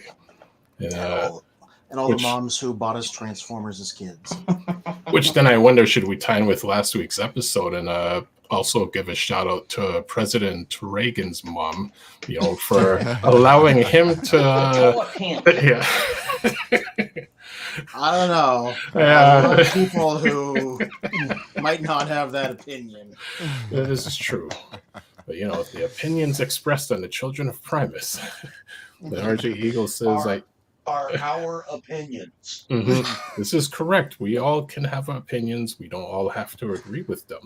RJ Eagle says, I just hope they don't come out with an array of repaints for the other female Autobots like Moonracer, etc., with the same mold. Yeah, they did that a few years ago. They pretty much did most of the female Autobots from the original episode out of the same tooling, so a lot of them didn't turn out very good. Of course. Yeah. Everybody was like, get another mold, at least one more instead of always reusing this one. Mm-hmm. It was a combiner limb though, so you could make combiners out of them, so they had that going for them, but that was about it. Snoo. Well, RJ Eagle says Reagan's mom deserves all the props.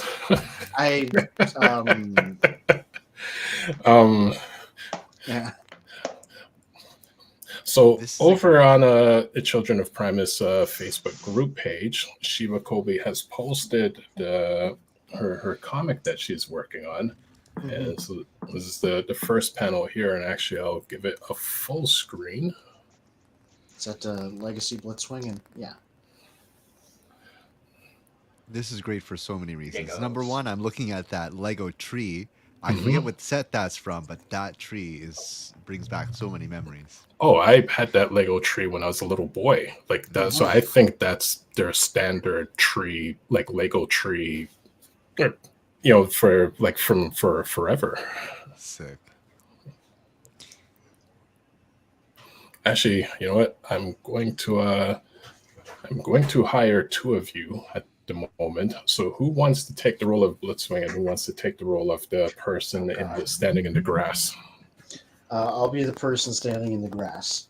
Can I be Blitzwing? Oh, there you go. You there, human. Fill me up. Gulp. Make it snappy or I'll blow this popsicle stand sky high. Okay. Keep your shirt on. Glug, glug, glug, glug. Oh boy, we need more people. Fill her up with premium unleaded, please. Oh, for Pete's sake, Higgins is going to kill us. I'm sorry, that last guy took all the premium. All I got left is regular. You there, human. This is what purgatory is like. Yeah. See, and again, that's only some people would understand the reference of who is sitting in this red car. I certainly I certainly don't. Mr. Magnum PI. Oh. Ah. Yeah, because Playmobil is the company that, despite being like these like Fisher Price type things, has all these weird old licenses. Mm-hmm. That's sick. Cool. And I believe she also has one more comic that we will go through. I want to do a voice, but the stream is so far behind it. I'm like 3 panels behind you guys as you're voicing them. Right. Oh, there we go. I wonder if there's some kind of connection between Playmobil and Kenner, because Playmobil did a kit, they did Ecto, they did and those are all 3 Kenner toys. RJ Eagle, there was like a few years ago during COVID, there's a kid that, well, I say kid, like a young man who stole like a tank from a military base, and he drove it down Richmond, Virginia's Broad Street. So there's something to be. It's not. You can have a tank go down the Broad Street. So why can't they go to the gas station? Why not? You're going to super jail when you do that. Oh yeah, that guy got in trouble. I mean, he literally went through. I wasn't there at the time, but my friend still living there told me about it, and that was all I saw on my Facebook for like a week. Wow. Which is how this guy drove a tank down Broad Street that he stole from the military base. He's like, I'm deserting. Maybe next time it'll be less obvious that you're deserting if you didn't steal the tank. Yeah. Get out of the tank before you quit. Yep. And Shivakoi says, yeah, I got Magnum PI set recently. And Olo says, I also got an A-Team set, the DeLorean from Back to the Future kit, and the Scooby van. Cool. Oh, sweet. So weird that, like, yeah, Playmobil does all of these. Nice. And Shivakoi says that RJ Eagle, he's preparing for the zone defense and triple takeover. That was so funny. So many football references. Mm-hmm. And actually, there's another comic from Shiva Kobe. Let's throw this on, and after we'll get to a couple CBR articles. Oh God, a couple.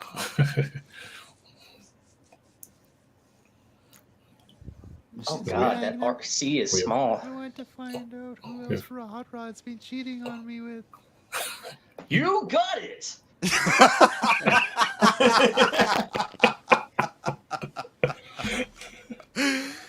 Zeus, Apollo, here, lads. Oh boy. Zeus, Apollo. Higgins, what happened to your dogs?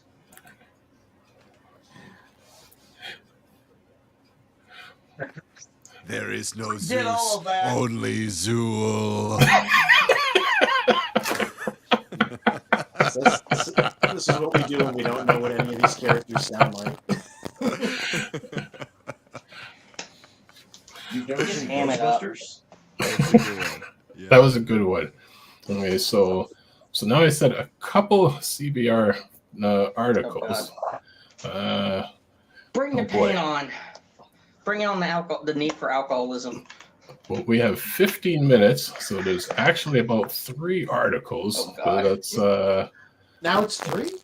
now it's 3. But I just finished my You're like, TDY. okay, so anyway, let me start going through those 4 articles. I'll throw it up here for the 5 articles that we have. All right, so article 1 of 6.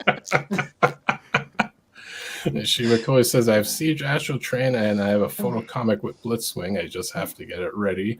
And Charlie C says there was a guy that stole the C-130 aircraft from a U.S. Air Force base years ago. And RJ Eagle says, I love the voiceovers. I mean, it's one thing, going around stealing cars and stuff, but, to steal an aircraft. RJ Eagle says, good one, Shiva Kobe. If Astral Train made an appearance, that would be classic. So let me go over to our... I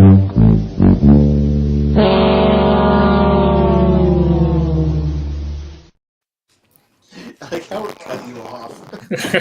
Yup. Come on, baby. All right. Oh, So hopefully we'll go through this one quick. So their title is Every Version of Optimus Prime Ranked. And so according to them, number 10, the Bayverse Optimus Prime was the worst Autobot leader ever. I'm going to be paying attention to which ones they skipped, because there's definitely more than 10. The worst Okay. Autobot leader ever. It kind of makes me feel like they put the Bayverse one on there just so people would recognize something in the article. Oh God, no! I'm making a cross. Well, this should be funny. Yeah. There you go. No. Number Kiss Players Prime was disgusting, Prime. like the rest of the line. Let's move on. Yeah. Don't. And Marvel Optimus. died a ridiculous death. Yeah, he was looking for ways to off himself constantly. He just took one. Yeah. Yeah, that was a sad way to go. Yeah. Oh, I lost a video game. Kill me now. Mm-hmm. Let's see. Number 7. Yeah, well, there you go. Unicron Trilogy Optimus was barely developed, like I said earlier. Real cool design. RID 2001 Optimus Prime had a cool design but little else. That's not true. He had stuff going on. He was a character. Hey, little boy, let's go save your dad. Get in my cab. Sit in the driver's seat. That just sounds bad. G1 Optimus I give you is the free original candy, Autobot too. leader. Well, that's just a flat statement of fact. Let's see, number 4. Transformers Prime had a complex and developed Optimus Prime. I parsed that wrong at first. Like, the show had a complex, and because it had a complex, it developed Optimus Prime. Let's go to number 4. IDW Publishing had the best Optimus Prime in print. Yeah, I'd say that's true. But there's more than one. Yeah, that's right. Primes like Escape Optimus Prime feature. I didn't know. I mean, I did know him in that movie, but it was like, what if Murder Prime actually had reasons for being murdery? Namely, they killed his son right in front of him. I would be angry too. Animated Optimus Prime is the most underrated incarnation. Oh, they're going for obvious brownie points there, because Transformers Animated has like a hardcore brigade of fans. Yeah. I mean, to be fair, I liked him. I don't know if I'd call him underrated. If anything, I think he's rated enough as it is. There's a great version voiced by David Kay, which was like a cool contrast for him doing the Megatron Beast Wars voice and Armada. Yes. Yeah. Yeah. Animated Optimus did not sound like that. He has more than one voice, which is good. Yeah. Yeah. I don't know where I heard it the other day, but do you know Beast Wars Megatron? Do you know what his favorite day of the week is? Thursday? Yesterday. I don't know where I heard that the other day.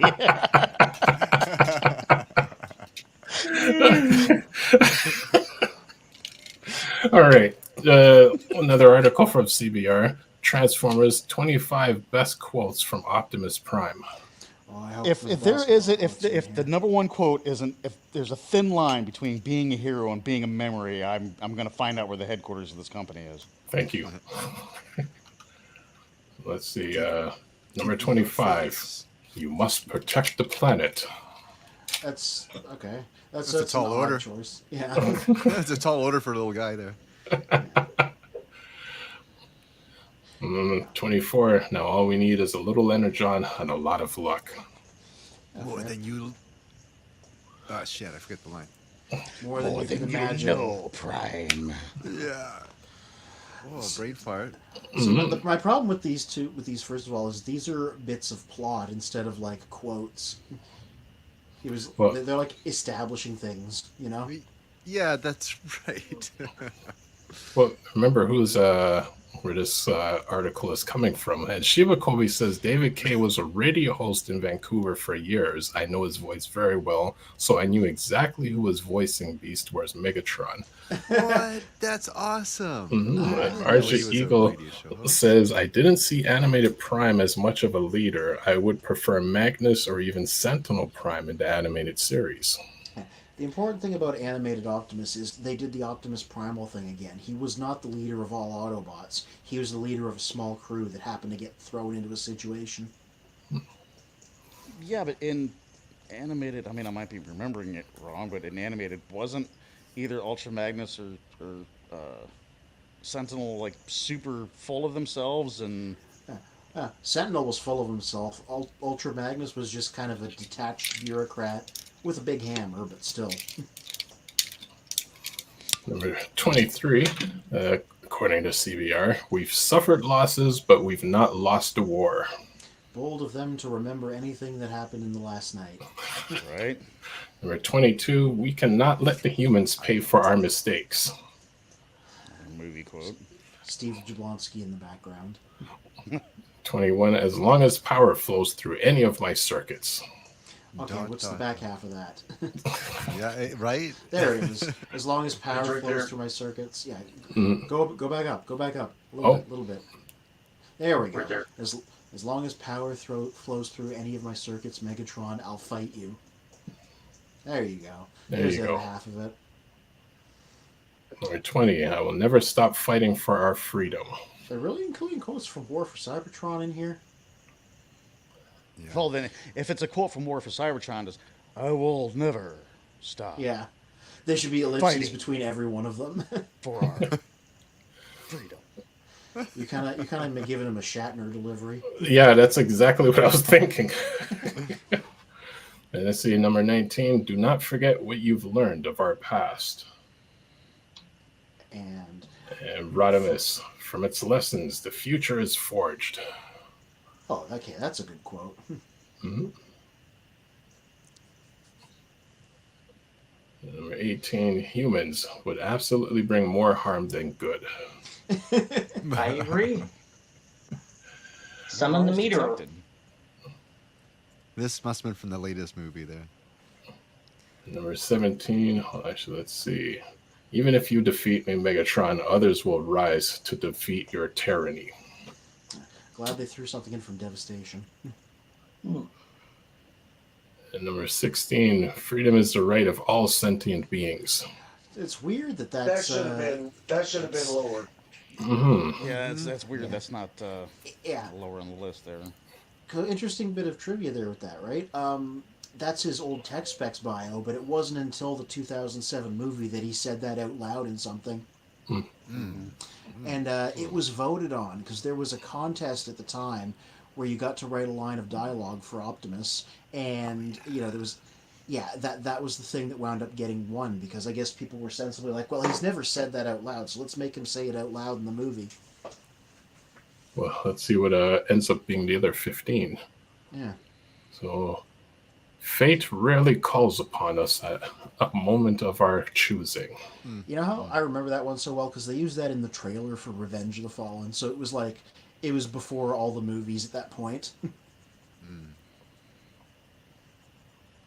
And when the account of the ages is etched into the cosmos, let those who exist long after us know that this was our finest hour. See, this is what I was talking about before. They just have him speechify so much because they knew Peter Cullen was really good at that. So they're definitely blasting the music in the background of this. Mhm. You know? And let's see, so number 13, we Ooh, can't an stand IDW by one. and watch the destruction of this beautiful planet. I wonder if Give Me Your Face is going to be high on the list. And number 12, we must have courage. We can't ignore the danger. We must conquer it. A lot of these are just such like random lines. Yeah. Yeah. Here's a random. So number 11, stick it in neutral, Megatron. I like that one. Great car reference. Yeah.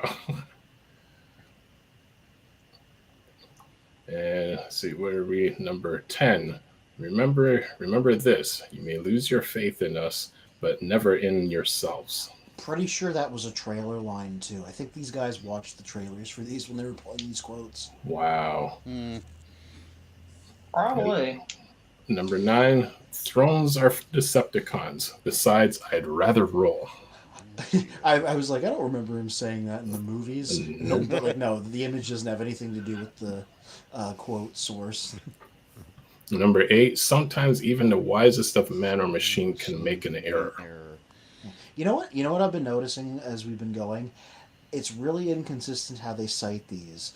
That one just says Optimus Prime in the Transformers. Other ones give you the specific episode or issue. Other ones don't. So like they're not formatting them consistently as we go. Well, actually, Shiva Kobe recalls a few of them. So one of the statements further back is from City of Steel, and also said SOS Dinobots. from Triple Takeover, which that's the line where Yeah. the throne, and it's the only 2 times you see Skids in the G1 cartoon. Yeah. And Shiva Kobe says SOS Dinobots. Let's see, number 8. Oh, yep, they do mention it. Yep, Murder Prime. I vowed never to kill a human, but whoever is responsible for this is going to die. Yep, that's Murder Prime there. Murder Prime at its finest. And you know That's what? more Prime going Magneto. It was Fraser's fault, and he shoots Fraser later. So there we go. Number 6. There's a thin line between being a hero and being a memory. It's unfortunate that is only number 6. Yeah. So did you notice how they cited the episode and everything there up top that time? Mm-hmm. Yeah. And number 5. Until all are one. Oh, one day an Autobot shall rise from our ranks and use the power of the Matrix to light our darkest hour. Until that day, till all are one. Was that the same line? I don't remember them happening right after the other. I mean, it's interesting. They found all these images from the movie, but they didn't use the image of when he actually said the quote. Yeah. And a bunch of the other images had nothing to do with the quote source. Yeah, totally nothing. Like, imagine him saying this at this scene. Yeah. Hey, Sunstreaker.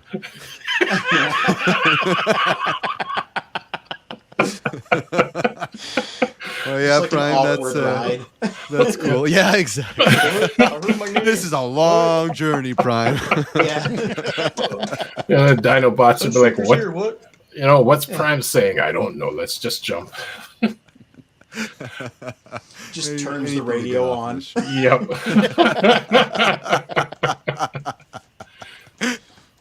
All right, number 4. We can be heroes in our own lives, every one of us, if we only have the courage to try. Mm-hmm. Again, I don't remember anything from the last night, but that sounds like a good quote.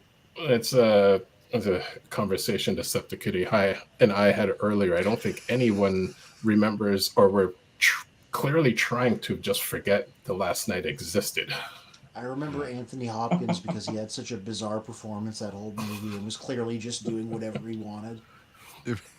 Because like he's gonna show up like, what are you gonna tell Anthony Hopkins he can't say things strangely? He's like, no, I'm gonna say things strangely. Mm-hmm. Shiva Koi says for one of the previous quotes, yeah, they cite that one part 1 of More Than Meets the Eye. Mm-hmm. And Prime Max, welcome Prime Max, says nope, that part 3 when Ironhide got hit. And the last night, definitely forgettable. we agree.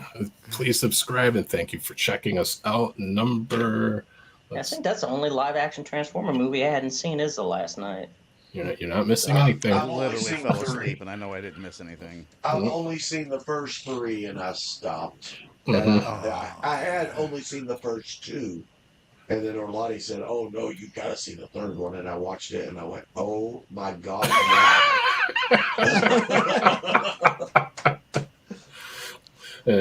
Number 3, I've witnessed their capacity for courage, and though we are worlds apart like us, there's more to them than meets the eye. That was Lincoln Park in the back. Yeah. Yes, totally. Damn. I think it's actually funny in that first movie when Wiki says, more than meets the eye, but he's just in terms of how he said it, it's almost like he was breaking the fourth wall with it. Mm-hmm. Number two, according to CBR, one shall stand, one shall fall. Like, is that really such a good quote, or is like some? Yeah, that's heavier. That's the quote. That's a heavy quote. This is just kind of something he said during a scene. Like, there's more going on. Well, they bring it up a lot in other didn't they media. make him say it like on almost every movie after that? Yeah, pretty much. Is that right? Okay, I guess so. That's right. Well, I wonder what number one's going to be, since all the other classic. Oh, give me your face! Give me your face! It's going to be Autobots roll out. Yeah, transform and roll out. Let's see. That's probably going to be it. And yeah, there we go. Oh, we won. Autobots transform and roll out. That meme going around, it says the X-Men, my X-Men to me, or something like that. To me, my board. To me, my X-Men. It's like, that's a great quote, and it shows Spider-Man, Tobey Maguire, like, yeah, it is a great quote, but it's never going to beat Autobots transform and roll out. Nice. You're goddamn right. Since you brought that up, I want to criticize that. To me, my X-Men. I always thought that it was a Silver Surfer line. To me, my board, and then the board somehow magically comes to him, and then it's such a deep thing. My X-Men, like he's as a possessive. I don't know how cool that is, or how epic that is, as much as Silver Surfer is bringing his board to him with magic. Right. RJ Eagle says they need to make a CBR Megatron's favorite quotes. I bet they probably do on there somewhere. He has a lot of good ones. And half of them would just be Starscream insults. This is true. But according to CBR, they probably miss all the Starscream insults. And Primax says, I thought you were made of sterner stuff. That line goes hard. Yeah, why wasn't that on there? Badass. And RJ Eagle says, however, Skeletor probably has better quotes than Megatron. Oh, 100%. Artillery mid again. A good article would be like his best insults, because he did that so often. Well, it's funny when you say that, and it's like there's a whole bunch of Skeletor memes going around where he just says something that's so true but so disturbing, and then he runs off saying, until we meet again. Until we meet again.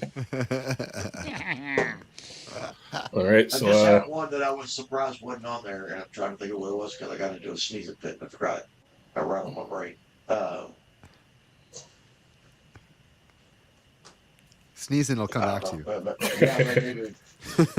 Sneeze or fart. Well, it's one last one. Every time Prime was killed in Transformers movies before we round up the evening. So Twice. It happened twice. Yeah, twice. Let's see. Well, Optimus Prime died in the first real Transformers movie. Yes. Megatron killed Optimus Prime in Transformers 2: Revenge of the Fallen. Literally nobody calls it that. Why did they call it that? Charlie says, I like Galvatron. What was it? Shit, I just lost it again.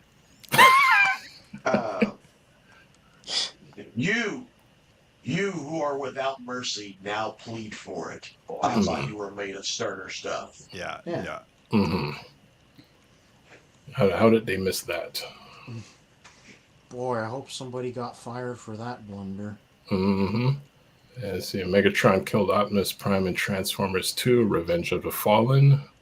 Yeah. The Autobots faked their deaths in Transformers: Dark of the Moon. They're reaching hard. God, we thought he was dead for a little bit.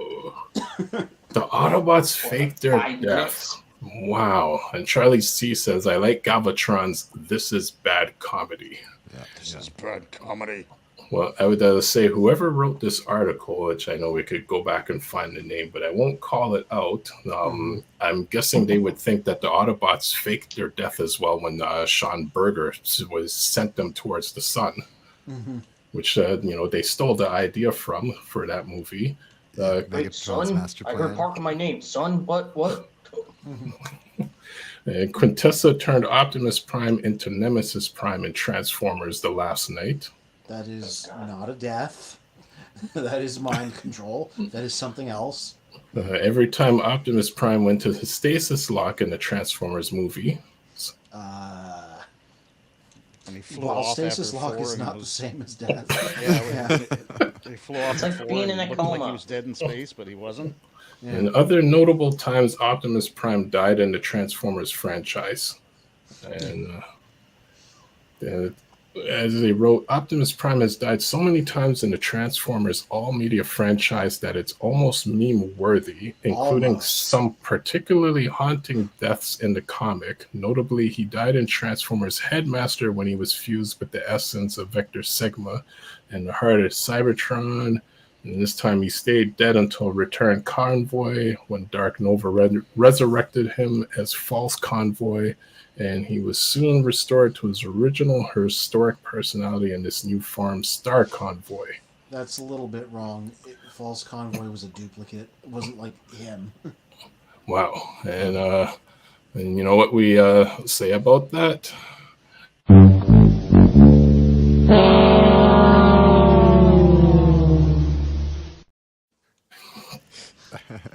Almost CBR. Almost CBR. So I guess we're gonna round up the evening. It is 10:05. But quickly, if someone can quickly say what's the difference of Nemesis Prime, because that is one Prime that we did not mention. Where's Nemesis Prime from, and what is his personality like? Depends on the continuity. He is very different depending on them. Sometimes he is a duplicate of Optimus made by Unicron. Sometimes he's a brainwashed and crazy Optimus from another universe. Sometimes he's our Optimus under mind control, like in Last Night. Most of the time, he's an evil duplicate. What was the origin of Nemesis Prime? It was Scourge? Well, the first one was a copy of Lio Convoy in Beast Wars 2nd, and then Scourge in RD01/Car Robots. Okay. Yeah. So there we go. That's the first iteration of Nemesis Prime. Yeah, this was a Nemesis Leo Prime is what they call him now, but in Japan he was just Black Leo Convoy. Armada was the first show to have somebody called Nemesis Prime on it. That's where like the proper name comes from. And that was just like an evil version of Optimus made by Unicron specifically to like hunt down and destroy the Autobots. But he was only there for one episode and then he got killed at the end. But, I guess people really liked the name and the color scheme, so he just kept showing up in other continuities after that. Yep. At one point, Nova Prime changed his name to Nemesis Prime in IDW. Like, that's another example. And he reversed his colors and, like, I'm Nemesis Prime now. So it keeps popping up, but it's something different in, like, every story. Cool. I remember at BotCon 06, somebody during the panel asked Peter Cullen, what do you think of, the Nemesis Prime and the Prime being evil in any sort of capacity? And he just got real quiet for a minute. And he looks right at him and says, "Not on my watch." Nice.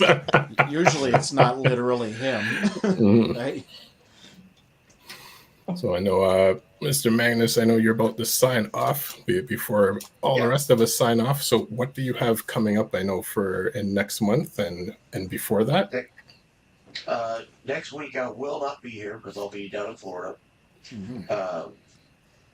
My sister's getting married, so good job. I'm going to be shooting the video and taking care of the music and all that type of shit. Next month, OMG Con 2024, June 14th to the 16th, I will be doing a panel, and possibly they've contacted me again. I may be doing more than one. So we'll find out.